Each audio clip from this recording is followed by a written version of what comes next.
So I have a video that's uploading and it's about preventing mass violence. And I said, as a targeted individual, we hear a lot of this V2K party line talking about violence.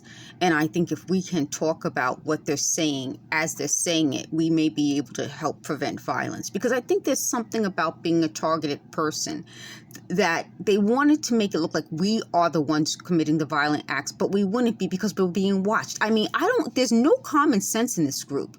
If we are being watched and it's stalked 24/7 and monitored, how would we be the ones committing the violence?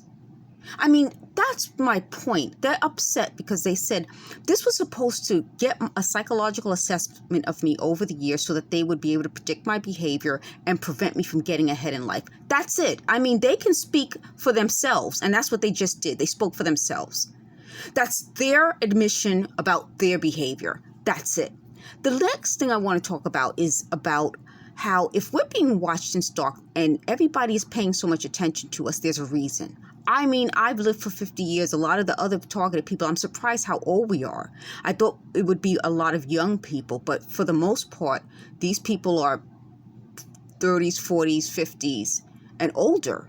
And I think that goes back to what they said. If we didn't have a track record of some success, they wouldn't want to prevent us from being successful. And that's a big deal. They were talking earlier about the high school I attended in the Bronx called Cardinal Spellman High School.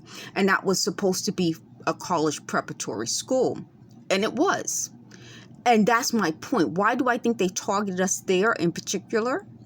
Is because we had a track record of success. So I think, just based on what they said, they wanted people who would be able to be successful. And the more that they can get us in positions where they could hurt us and hurt our careers and hurt our futures, the more vulnerable we would be. So in their talking, I woke up, whenever I wake up from a nap, I have to listen to them more because they make it louder. They tried to trick me into thinking it's just the fact that they were doing something to me as I slept, but it's also they make it louder.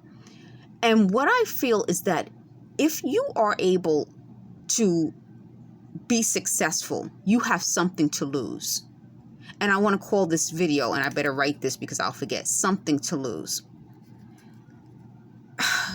I left a tweet to someone who's going through this, and he was a very successful person.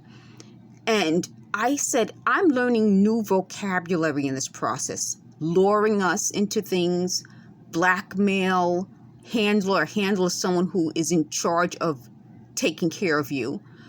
A honeypot or honeypots are things that will tempt you, usually people. But I'm beginning to think that a honeypot could be success.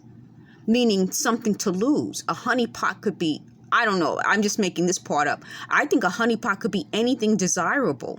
So if your success and your future is something to lose, that makes you vulnerable to being lured into blackmail and being compromised. Now, compromise is when they get you in a position where they can blackmail you.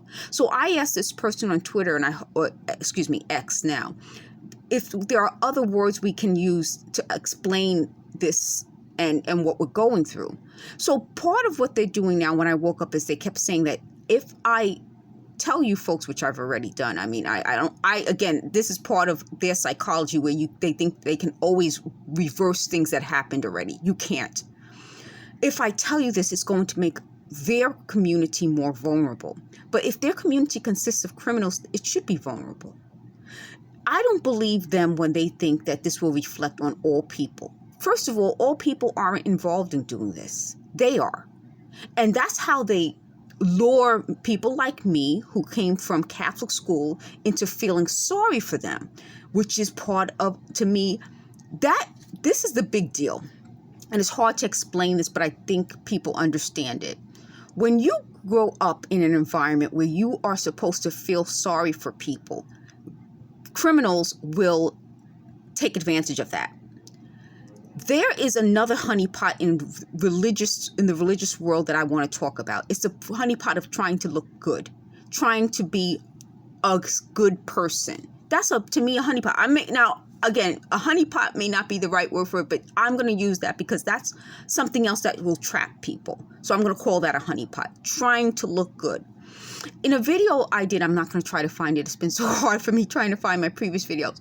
I talked about I'm not a nice person, meaning that's another honeypot, being the nice person, being the good person, being godlike, being like Jesus.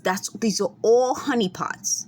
And what they do to us in this type of society where you are in school, if you're good and you stay quiet, you're a good person. If you don't make mistakes, you're a good person. That's not human. And I think as I left sort of that world and that mindset, I became more, to me, a better person. Not nice, but a better person, because I did make mistakes. And when you make mistakes, you begin to be more empathetic. What they're doing isn't a mistake. When you keep doing the same thing and you know you're hurting people, you're not a good person. So why should they not be held to the same honeypot that they want the rest of us to be held to? Why are you exempt from being a good person and you hide behind whatever? And when I say whatever, it could be religion, it could be your success, it could be your seeming like a nice person, yet you're not practicing what you preach. You are the hypocrite.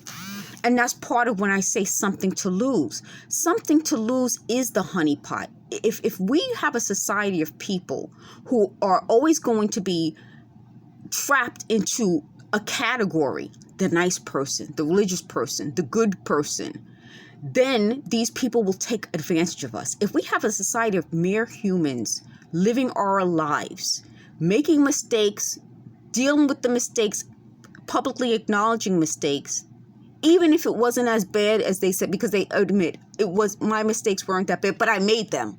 And that's my point. If they want to hold it against me, I will.